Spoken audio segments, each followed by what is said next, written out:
Can you actually build furniture without using a single power tool? No table saw. No drill. No router. No sander.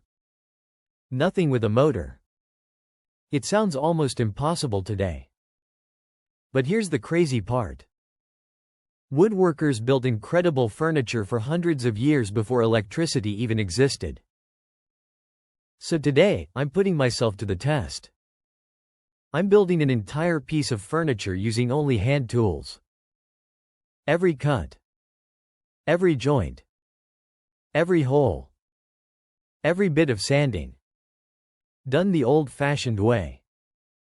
The question isn't whether it's possible.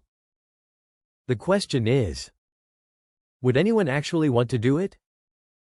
And trust me, I underestimated how difficult this challenge would become. Before I even touched the wood, I had to make one important decision.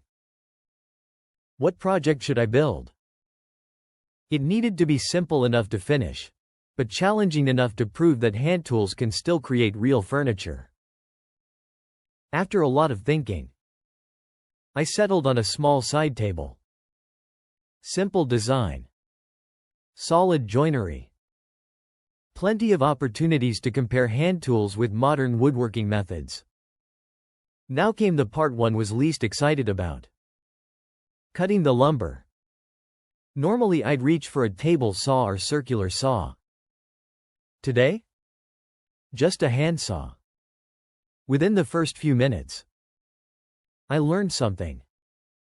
Power tools don't just save time. They save energy. Every cut demanded focus. Every mistake meant even more work. And after only a handful of cuts, my arm was already feeling it. But something unexpected also happened. Because I was moving slower, I started paying much more attention to every measurement.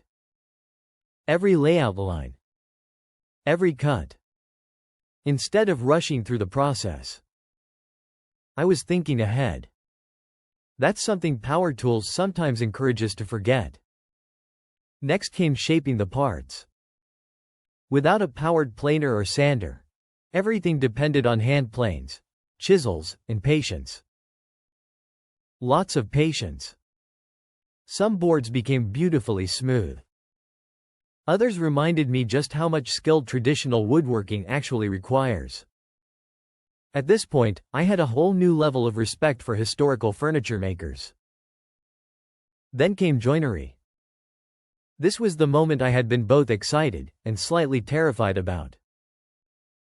Because accurate joints are difficult enough with modern machines. Doing them entirely by hand? That's a different challenge altogether. Every chisel cut mattered. Every saw stroke mattered. One careless movement, and I'd be making a replacement part from scratch. Surprisingly, this became one of my favorite parts of the entire build. Not because it was easy. Because it forced me to slow down and actually enjoy the process. By now, I was several hours into a project that probably would have taken a fraction of the time with power tools. And that's when I started asking myself something. Was this challenge making me a better woodworker, or simply a slower one? I wasn't sure yet. But the next stage completely changed my perspective. Because assembly without power tools introduced a problem I never saw coming. And it almost ruined the entire project.